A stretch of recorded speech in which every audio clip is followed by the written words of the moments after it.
Hey, what's up everybody? GreyMan here. How is everybody doing today? Hopefully well. So anyways, in today's video, we're going to go over a list of 20 things I wish I would have known before I started prepping. So the key takeaway from this video is hopefully someone will grab something on this list and say, hey, that's a great idea. Now, that being said, I would also like for you folks, because I like it when you guys, drop things in the comment, is what would you add to this list, or what would you subtract from this list? So I have my list here that I'm going to go over, and we're going to kind of go through the 20 things, and I think I have one bonus one as well. So again, this would be the list of 20, basically 20 prepper tips that I wish I would have heard before I became a prepper. And I figured this might help some folks out there, because I know a lot of folks out there are beginning this journey within the last year, or even as recent as of just a few weeks ago. So let me know again what you guys think down in the comments, and don't forget to smash that like button. I truly appreciate it. It always helps with the YouTube algorithm. So that being said, let's go ahead and jump into this. So my number one to start out with is start living below your means right now. So what that basically means is okay, you don't want to just go out and use your credit card and just buy a bunch of food and a bunch of preps and all kinds of supplies, and go into debt. Some folks will do what they call as the payday preps. Take, after your bills are paid for the week and you have this certain amount of disposable income to the side, try to take some of that money and use it for preps. Start off with maybe, you see some buy one get ones with food, or, just deals on a specific type of gear that you're looking for. But, you don't want to, like I said, you don't want to live above your means. You don't want to overextend yourself. All right. So going into number two, it says don't blow all your money in the first month. A lot of people will get into the prepping game, and not necessarily a game, but the prepping side of things, and all of a sudden just start dumping absorbent amounts of money into it. Prepping is something that should be done slowly. What is it called? Man, what is that dang quote? Slow and steady wins the race. There we go. Because oftentimes there's survival items or survival gear, certain things that you think you may need. Now, some things you may need, but do your research. See if there's a cheaper alternative, but that is just as good. Look at the reviews, talk to folks in the community, and something that might be more suitable for you. The size of knives. You have these different types of. I'm just kind of being specific, but just kind of there's different tents, there's different tarps, there's different water filtrations and stuff like that. Find what works for you. Look for sales, look for deals, and stuff like that. So try to be patient. All right, on to number three. Store plenty of water. All right, water is technically more important than food. The rules of threes, as they say. 3 days without water. What is it? 3 days without water, 30 days without food, and so on and so forth. I'm not going to go into that right now. I'm going to veer off the schedule and get sidetracked. But, you don't just have to buy bottled water. You can store water in different types of containers. Now, people have their preferences in regards to how they store water. Some people store water in food-grade 55-gallon drums. Some people, store water in, stainless steel containers. There's some that are more beneficial than others. Some people use Nalgene, but of course that's going to be more pricier. But store water as best as you can. There's all kinds of ways to store water, bulk water, but storing water in some form or another is going to be extremely beneficial to you. There's also collapsible barrels. There's the water cubes. We've discussed this on previous videos. Just do some research and find the best ways to store water for your means. Be it if you're in an apartment, be it if you're in a home, make sure you store your water, in a garage or a basement, cool, dark place, and stuff like that. And there's going to be folks, I know I'm in conversation with people right now in regards to BPA and BPS and stuff like that. That would be for a different video. But the gist of number three is store plenty of water. Now, I threw this in here as a number 4. And number 4, after doing some research, it made total sense. It says number 4 is don't store water in old milk jugs. And the reason this being is because a lot of people seem to, they seem to reuse milk jugs a lot. And they go to the sink, they rinse that thing out, and they dump it out, and they think they're good to go. But believe it or not, there's residuals that can last in there, and it can be harmful bacteria that will grow in there when you put water in there and you store it and you put it somewhere. The bacteria will begin to grow, you won't even notice it. You know what I mean? You'll be storing this in your water, or you'll be storing the water in your basement, in your garage, or your cellar, or wherever it may be. Bacteria will grow. So do not. It's so tempting to use, but do not reuse old milk jugs. I just wanted to emphasize that. All right, number 5. Don't buy food your family doesn't eat. I had a conversation with someone just recently about this. Matter of fact, one of the subscribers in chat or somewhere else, I know it was here, but anyways, finding a great deal on a case of, let's say, canned spinach or Spam, just to, so you get what I mean. There's some folks out there like Jason who doesn't like Spam. So why would, let's say, Jason go out and buy cases and cases of Spam because it's, he found there's a great deal on it, it's on sale or whatnot. So you fill your pantry full of foods that maybe your family will not eat. So it means that you're just wasting money. Now, I know some of you folks will say, well, if they're starving, they're going to eat it. Yes, I understand that.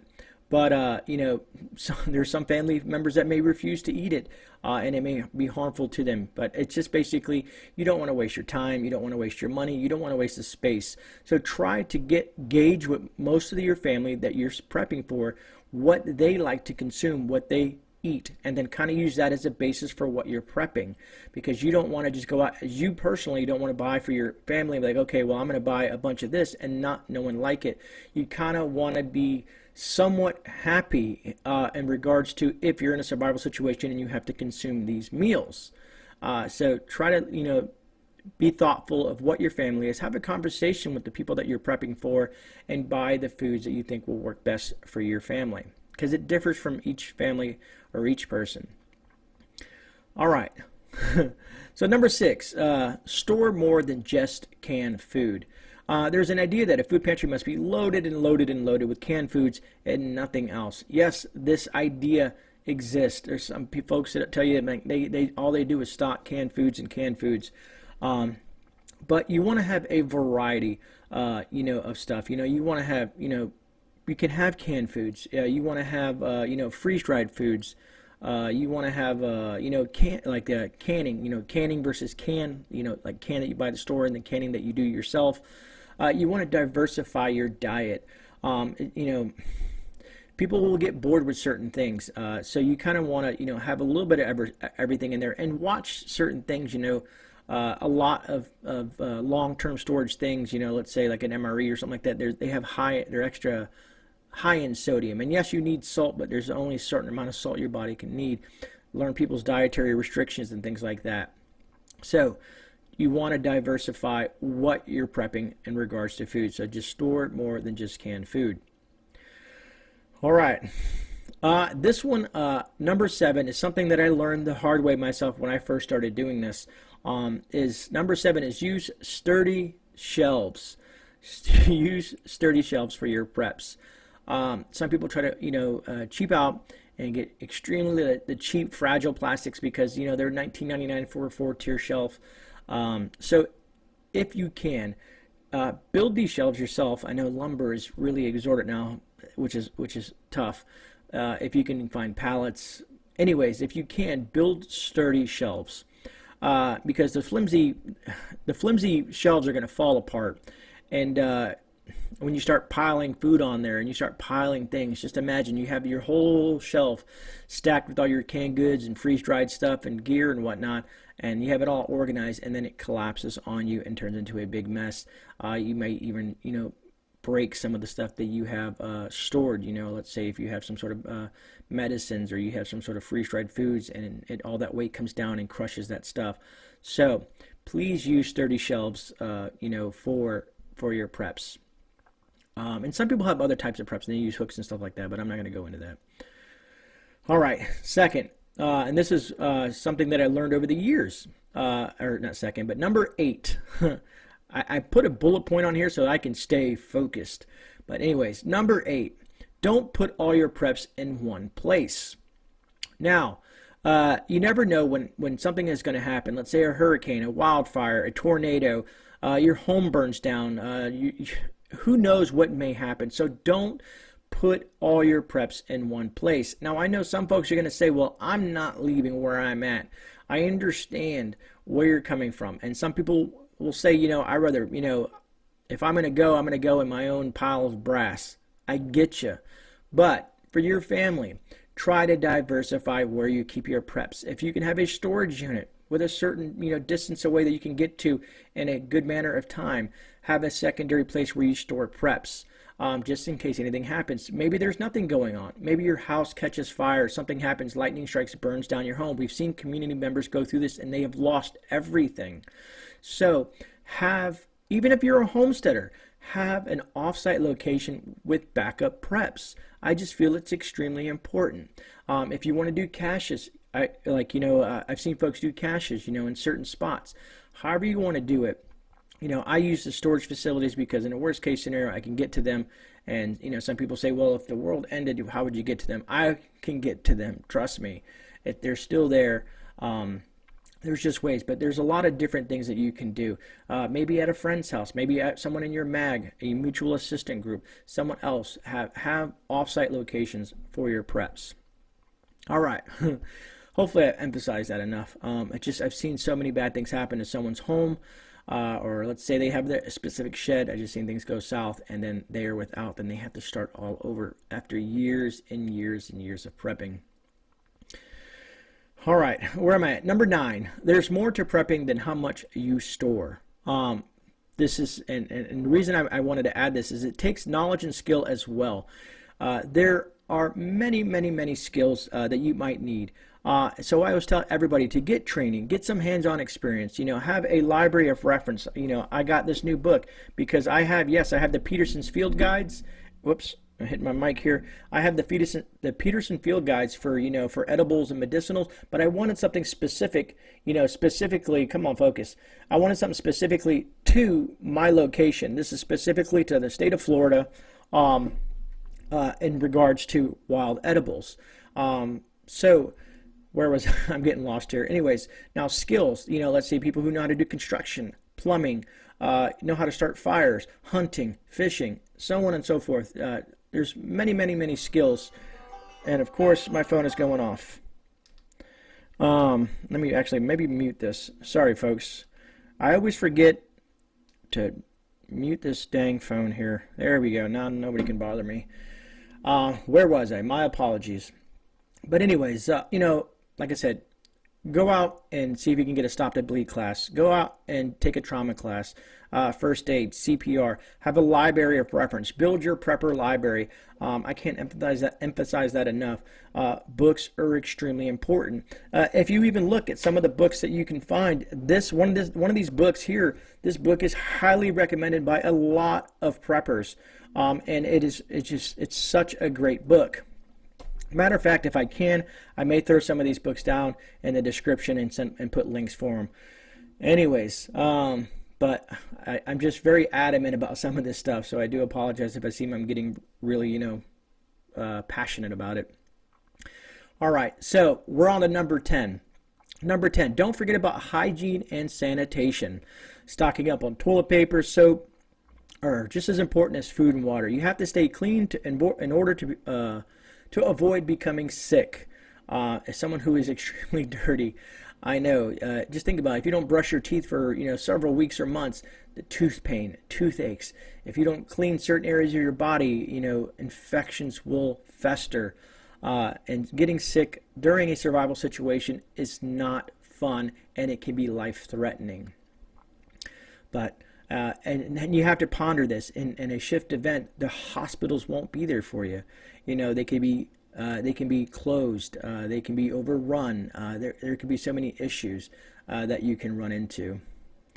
But yeah, so don't forget about hygiene and sanitation. All right, number 11. Don't forget about those with special needs. Now, some of you folks know, so let's kind of go over that real quick. I just want to make sure I got where I'm at real quick and don't forget that I'm losing here. All right, so what I mean by that is people like diabetics, people with heart issues, people that may have, let's say, autistics, people that may have a walker, people that use wheelchairs. What else can I say? People that need oxygen. So don't forget about people with special needs when you're prepping. So try to prep for those folks if they're in your mag or if they're in your family. Whoever you're prepping for, make sure and do not forget about folks with special needs. Now, that's going to roll us into number 12. Number 12, a lot of folks have pets. So number 12 is don't forget about your pets. You know, food, they need water, they may need medicine. You don't want to abandon your pets in a situation, you know what I mean? Because pets are like family. You know, you might want to think about, let me see, I'm trying to think here. Because, okay, so let's say something happens and you haven't thought about it, and all of a sudden a shift happens or a storm happens or a disaster happens, and then you're running wild and rampant and you're forgetting about your pet. I've seen videos of folks, and it's a shame. I've seen video of folks when massive devastation happens. You see animals, dogs, cats, and whatever they may be, just running around aimlessly because folks just left them behind. I don't know how they do that personally, but like I said, most of us folks who have pets, they are like family. So, number 12, don't forget about your pets. All right, 13. Now, this can be hard for some of you folks, but I understand some people. I've talked to some folks, and they say that they have this issue. 13, don't be the only prepper in your household. And I pulled this one specifically from a website, and I saw it. I was like, this is great. I need to add it to what I'm discussing. And a lot of this material is you can find in other places, but I'm bringing it here to you on my platform. So I'm sharing information that I have found in research that I find is pertinent. So just wanted to throw that out there. But don't be the only prepper in your household. Your entire family needs to be on board. And that means from the kids to your parents to your grandparents. Try to get everybody on board, man.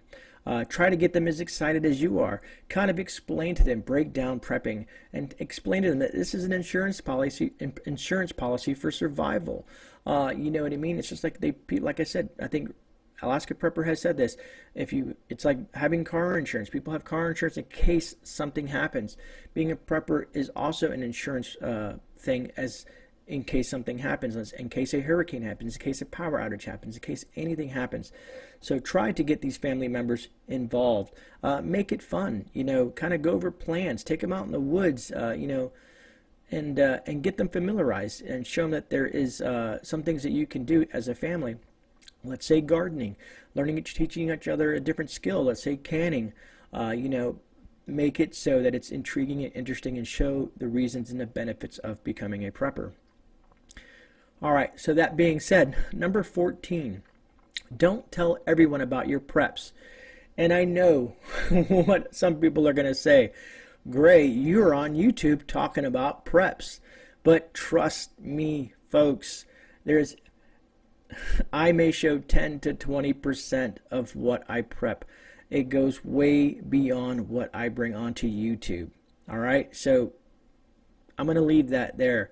But you don't want to advertise to other folks that you do not trust, that are outside of your community, outside of your mag, outside of your family even, you know, what you have, if and possibly when something goes south, because then you will find that everyone will find that you are their new best friend. You'll have people banging down your door, begging for your preps that you have prepped over the years and you have reserved for your family or the group that you're prepping for. Trust me, and you'll want to help. Some folks will want to help, but you will not be able to help them all. So try to keep your preps and what you're prepping more directed in your household or who you're prepping for, be it a mutual assistant group or your family, or if you're just prepping for yourself as a nomad. All right, number 15. This is what I've been working on for years. A lot of you folks know my history with my health. And what I mean by health is staying in shape. So 15 is try the best you can to stay in shape. And I can be a testament to that. I was grossly, I'm not skinny, I'm not in perfect shape, but I'm working on that daily. But I told a lot of you folks, I topped the scales almost over 400 pounds. I think it was 409, 402, somewhere around there. I've literally lost a human being. I've lost over 153 pounds on my last check, and I still have 56 pounds to go. Constantly being out there, training, learning, being in shape, or trying to get in shape. Many preppers are, that don't do this, they're going to find themselves when they go out in the field, they're going to be exhausted after just a few hours if something happens. Think about hiking from place to place with your gear on your bag with a full loadout. Let's say if you have your bug out bag or your hiking bag, you have boots, you have your pants, you have a loadout. What I mean by is you have your pew, your secondary pew, you have your freedom seeds on you, you have your mics, your hats, sunglasses, EDC gear, everything on you, and you're hiking, and it's blistering hot or it's freezing cold. You want to try to get in the best shape you can. Now, my focus here is cardiovascular and distance. That's what I'm building on. Losing weight is great, which is in the process of what I'm doing, is going long distances. First, I started off with the mile, then I'm at 3 miles, and then I went 5 miles. Now I'm trying to get to 10 miles, and from 10 miles over at 15 and 20. It's just something that I'm doing to try to stay in shape.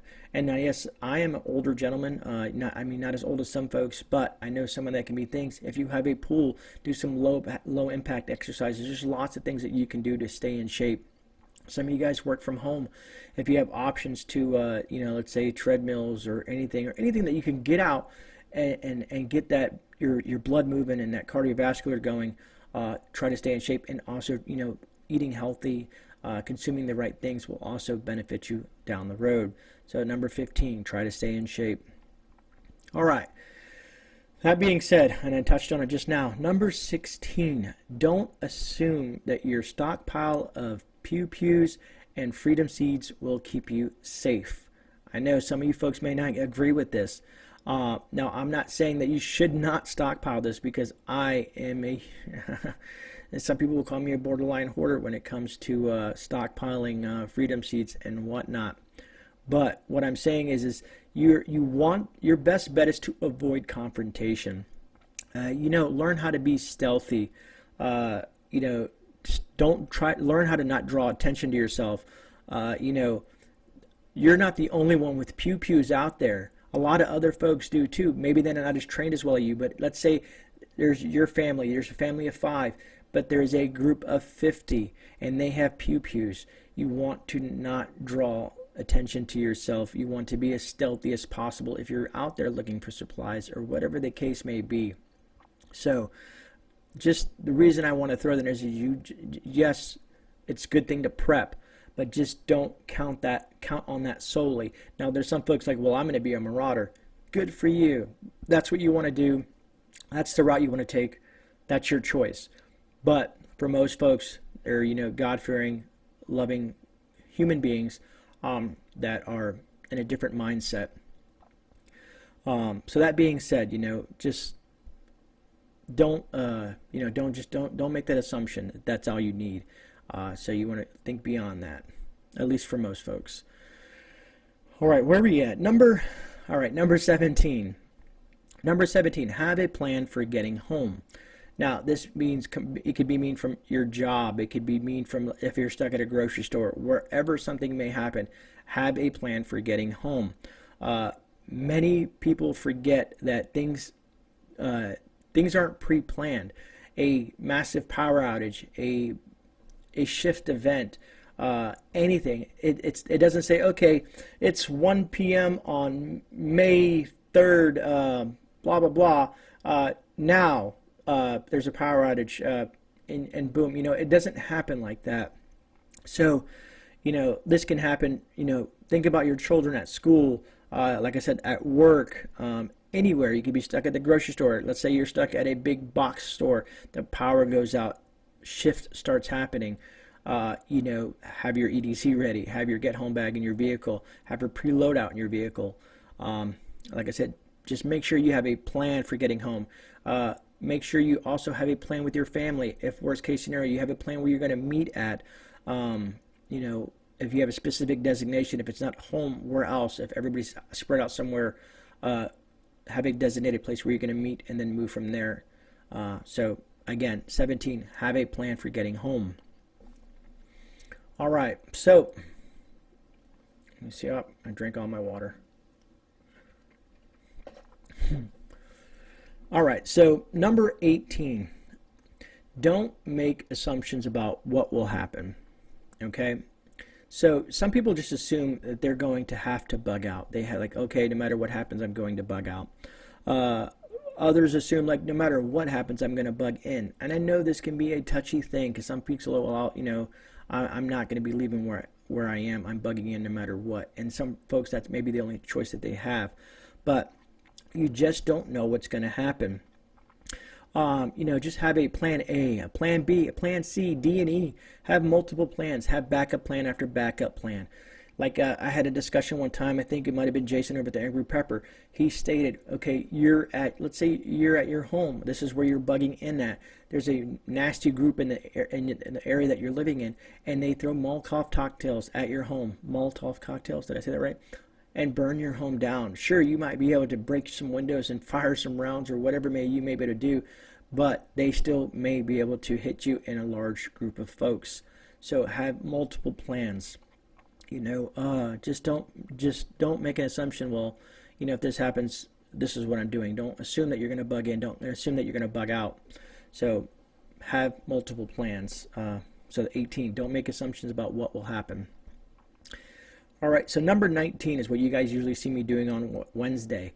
Number 19 is test everything yourself. And what I mean by that, let's say your wife or your son or your daughter or your mom, whoever, have them test the gear themselves. Like I said, so test everything yourself. Don't make the assumption that your gear is going to work when you expect it to work. Go out there and test this gear.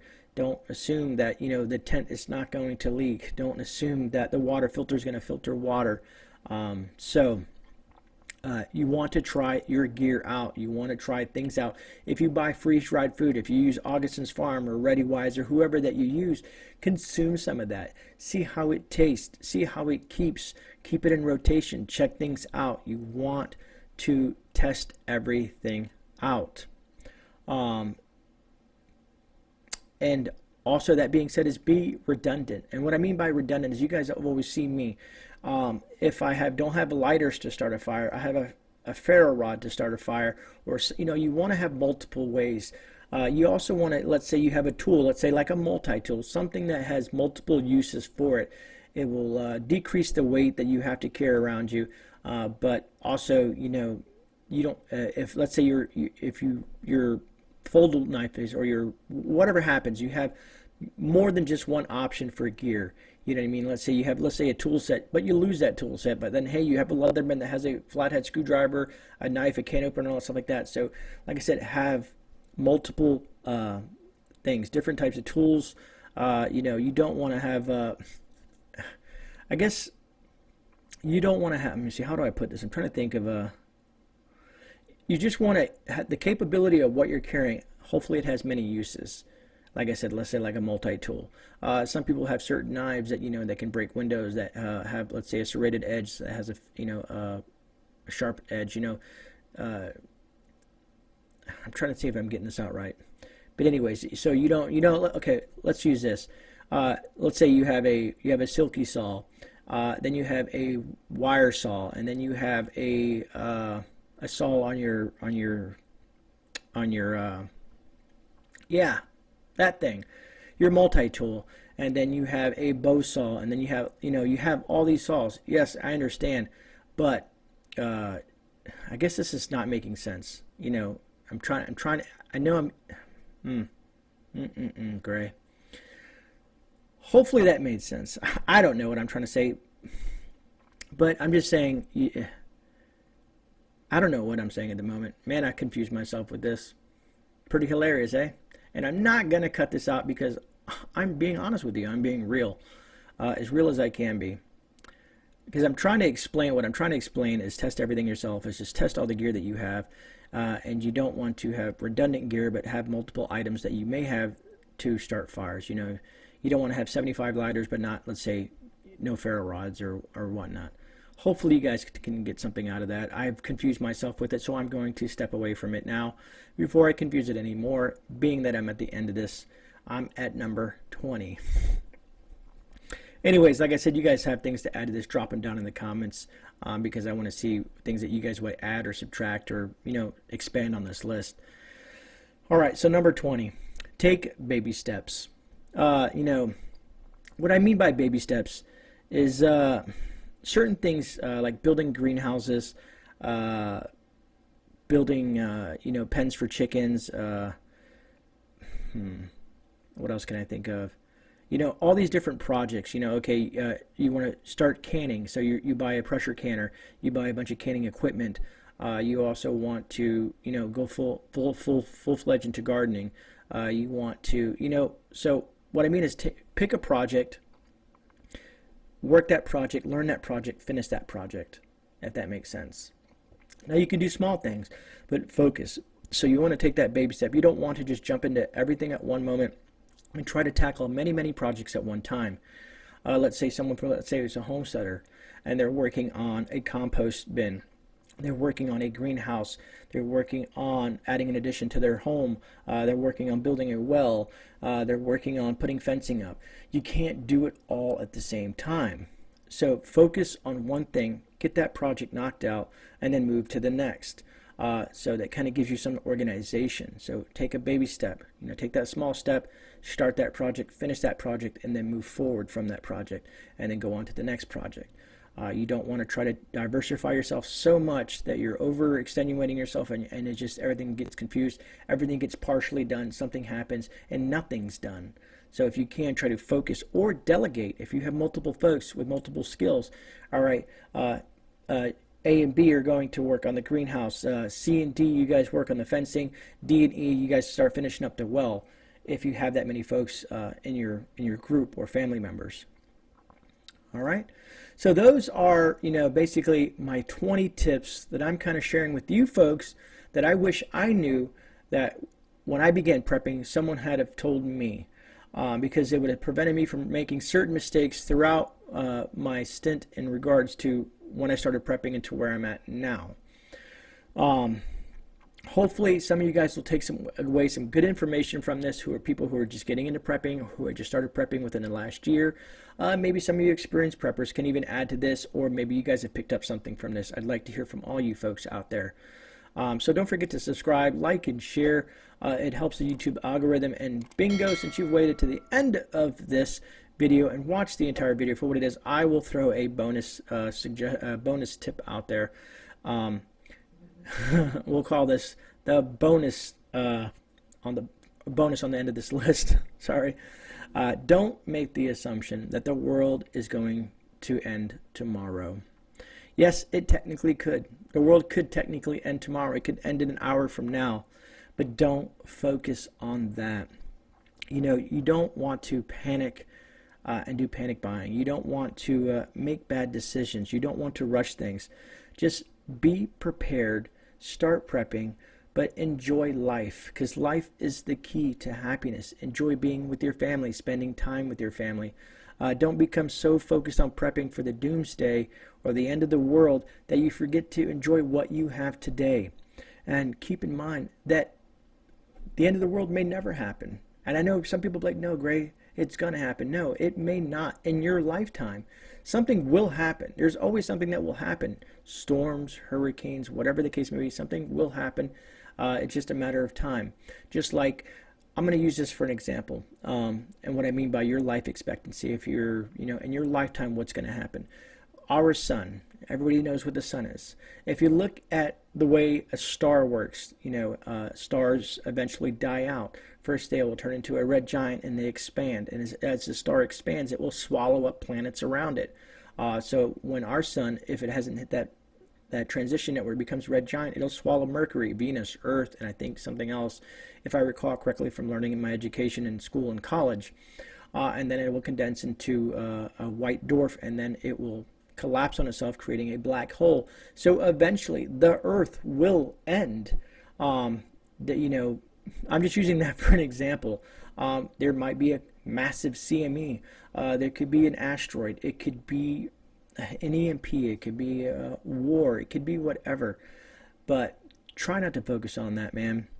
Try to enjoy your family and what you have right now, in the now, and just become a happy prepper, if that makes any sense. Just to, hopefully you guys will understand what I mean by that. Anyways, guys, this video is probably ran long enough as usual. I run them long. I do apologize, but I'm trying to put a lot of information in a small amount of time. I go kind of fast. I think I'd like to slow it down. But anyways, this is GreyMan. I'm out. I'll see you guys in the rebound. God bless. Take care. Be safe out there.